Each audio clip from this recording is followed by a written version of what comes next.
चिकनच की दिसणार आता दारू पिल्यावानी चेहरा झाला. भावाला शाळा एवढी आवडायची ना की डायरेक्ट शाळेच्या बाहेरच चलून टाकले भावा.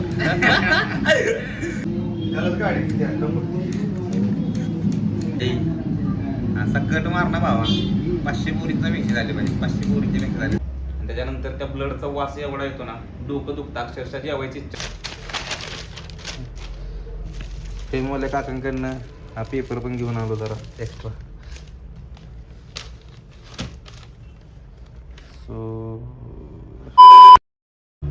So hi guys, welcome back. स्वागत आहे तुमचं आपल्या अजून एका ब्लॉगमध्ये.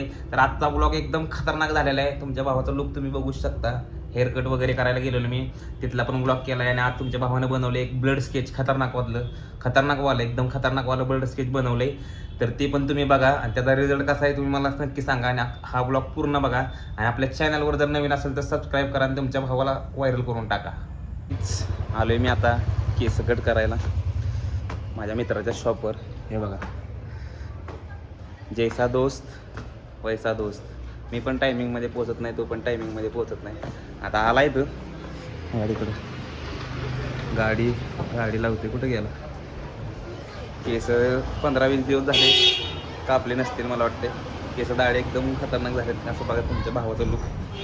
टाईमच भेटत नव्हता कामामुळं, पण आता आलोय केस वगैरे कट करू. तुम्हाला दाखवतो पुढचं सगळं. आहे माझा दोस्त साई आणि मी प्रत्येक वेळेस ह्याच्यापाशीच केस कापतो. म्हणजे माझ्या शाळेतला मित्र आहे, त्यामुळं असं काही नाही शाळेतला मित्र आहे पण त्याचं काम पण त्या क्वालिटीचं आहे, त्यामुळे थांबतो मी. दुसरीकडे कुठं जात नाही. आणि माणसाची लॉयल्टी इथंच कळती. ज्यानं आपला सलूनवाला बदलला ना की तो संपला. त्यामुळं सलूनवाला आपला एकच ठेवा तरच तुमची लॉयल्टी कळेल माणसाला. ओके, सो गाईज साईचं पण आता शॉप आवरून झालेलं आहे. तर आता पहिला नंबर माझाच आहे. मी त्याला कॉल करून सांगितलं कुणाला घ्यायचं नाही, माझा पहिला नंबर घे, कारण की मला वेळ नाही आहे. तुम्हाला परत शॉपमध्ये जायचं आहे. आता बसले सीटमध्ये, बघू कुठला हेअर कट करू काय कळण झालं. केस तर एवढी वाटलेत मोठीच्या मोठी. पण बघू आता साई काय सजेस्ट करतोय बघू, मग त्याच्या हिशोबात. मोठी केस पण मला दिसतात तशी चांगली, पण ते मेंटेन करायला आपल्याला नाही जमत. साई कसा करायचा कट? हेअर तर खूप भरपूर वाटले.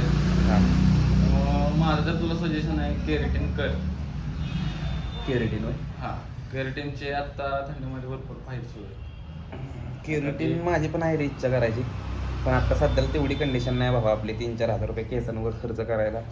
त्यामुळं नेक्स्ट टाईम आपण करू. आता तुझ्या ह्यानं कर एखादा चांगला कट. ठीक आहे, चालते. मग माझ्या डोक्यात एक हेअर कट आहे, हां, आपण तो करूया. चांगला कर, चांगलं दिसाल ना.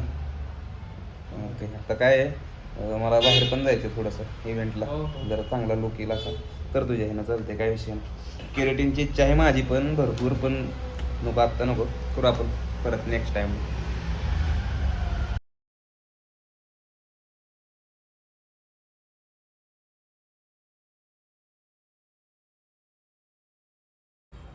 सो साई माझा शाळेमधला मित्र आहे. आम्ही दोघं एका बेंचवर होतो. एका बेंचवर म्हणजे एक ग्रुपमध्ये होता. आम्ही पुढं मागं बसायचो कंटिन्यू. सो आज त्यानं स्वतःचं दुकान टाकलं आहे, ते भारी वाटतं. त्यामुळे मी त्याच्यापाशीच जातो केस कापायला, दुसरीकडे कुठं जात नाही. आणि मला त्याचं काम पण आवडतं भरपूर. सो काय आता आपली कटिंग चालू झालेली आहे केसाची. ब्लॉग शूट करतोय आणि इकडं आपल्या ब्लॉग पण लावला आहे टी व्हीला. म्हणजे तुमचा भाऊ काय थिटतच नाही, ब्लॉग बघत व्हिडिओ कटिंग चालू आहे. सॉरी, केस कटिंग चालू आहे आणि व्हिडिओ चालू आहे. तुमचा भाऊ थटणार नाही. आता साताऱ्याचा डायरेक्ट टॉपचा ब्लॉगरच.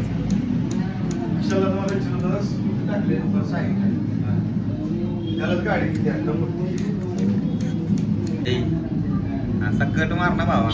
500 पोरींचा मेसेज झाले पाहिजे. 500 पोरींचे मेसेज झाले पाहिजे. कोणी 500 पोरींचे. आणि मला अशा ह्याच्यासाठी आलं पाहिजे, केस चांगले कापल्यात, कोणी केस कापल्यात ह्याच्यासाठी मेसेज आला पाहिजे.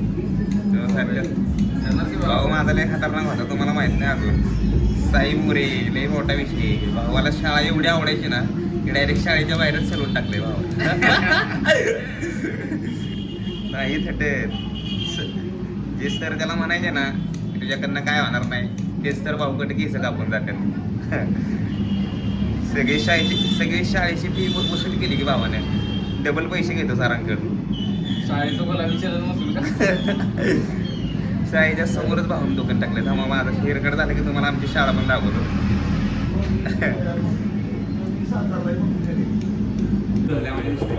बाकी चेहरा कमी झाला, दारू पिल्याने चेहरा झाला, सुरलाय मस्त.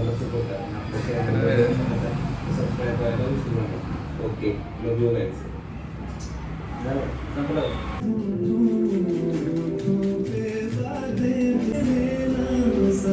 काय काय लावते आपण फेस वॉश करतो. चिकनच किती दिसणार आता चिकन 50 ना 100 मुलींचे मेसेज माघार नुसतं म्हणजे घेऊन काय करतो तरी मग आपलं सुद्धा नाही होतं.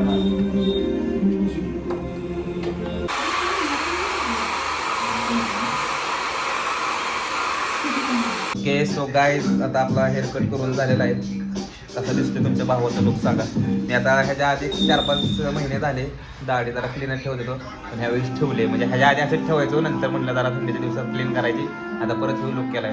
दाढी क्लीन दाढी मला चांगली वाटते का हा वाला लुक, तर तुम्ही मला कमेंटमध्ये सांगा. आणि आपला लुक आता झालेला आहे फायनल.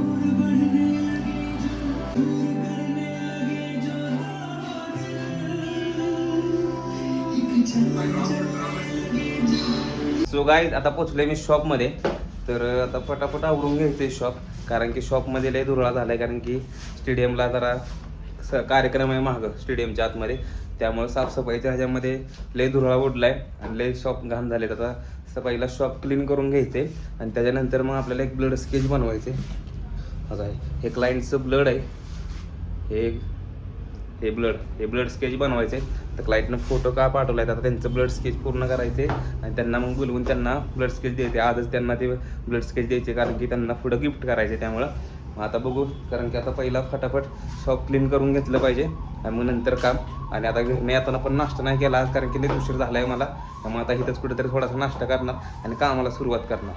तर बघा कसं काय होतंय आणि कसं वाटतं तुमच्या भावाचा लुक. ओके ना, ठीक आहे. ओके. सो गाईज आता मी स्केच करायला बसणार आहे. तर हे बघा आपला सेटअप सगळा रेडी आहे असा. हे ब्लड वगैरे मी सगळं काढून घेतलेलं आहे इथं असं. आणि आता हा सेटअप आपला सगळा झाला आहे. तर ब्लेड स्केच करतो, फटाफट करायचे, कारण की क्लायंटला पण ते लवकर द्यायचे आपल्याला. तर करतो आणि तुम्हाला मग दाखवतो करताना पण, आणि झाल्यावर तुम्हाला फायनल रिझल्ट दाखवतो.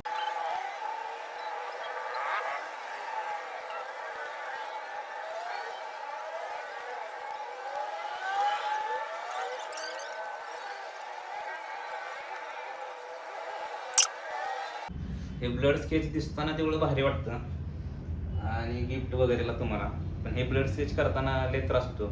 वेळ तर भरपूर जातो पहिली गोष्ट, आणि त्याच्यानंतर त्या ब्लडचा वास एवढा येतो ना, डोकं दुखतं, अक्षरशः जेवायची इच्छा जाते. पण काय शेवटी काम आहे आपलं, काम केलं पाहिजे. क्लायंटला रिझल्ट चांगला द्यायचा हे आपलं काम आहे. त्यामुळं बघू आता काम तर चालू आहे, कसं काय होतंय बघूयात. सो गाईज आपलं ब्लड स्केच ऑलमोस्ट 70% डन झालेलं आहे. आता थोडंसं राहिलं आहे, पण आता वाजलेत 4. सो त्यामुळं आता म्हटलं पहिल्यांदा जेवण करू आणि मग त्याच्यानंतर स्केच कंप्लीट करू. आता झालंच आहे, स्केच कंप्लीट करायचं, मग फ्रेम करायला जायची, आणि ते झालं की सर तुम्हाला सगळा फायनल रिझल्ट मी दाखवतो. तोपर्यंत आपल्या ब्लॉगमध्ये बनून राहा. ओके. सो आता भूक लागले तर पहिलं जेवण करतो आणि मग पुढचं. गाईज फायनली आपलं ब्लड स्केच कंप्लीट झालेलं आहे. हे बघू शकता तुम्ही. आता ह्याला फ्रेम करून घेऊन आलो आहे मी, तर तुम्हाला दाखवते हो ह्याचा फायनल रिझल्ट. आता पॅकिंग ह्याचं खोललं पाहिजे सगळं. तर पॅकिंग आता खोलतो.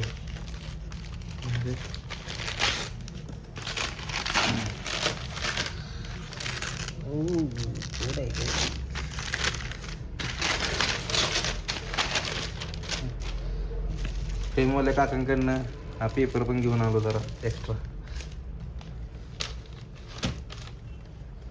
सो हे बघा, तर हा आहे आपला ब्लड स्केचचा फायनल रिझल्ट. सो ही अशी फ्रेम आहे A4 साईजमध्ये, आणि हा आपण कंप्लीट केला आहे. हा कंप्लीट करायला आपला 3 तास गेले, 3-4 तास गेलेत, पण हा फायनल झालेला आहे. आता क्लायंटला कॉल करून बोलवून त्यांना हे द्यायचं आहे आपल्याला. सो तुम्हाला हा फ्रेम, हे ब्लड स्केच तुम्हाला कसं वाटलं मला कमेंटमध्ये नक्की सांगा. आणि तुम्हाला पण जर असं ब्लड स्केच बनवायचं असेल तर खाली दिलेल्या नंबरला तुम्ही कॉल करू शकता आणि आपल्या इंस्टाच्या ID ला DM पण करू शकता.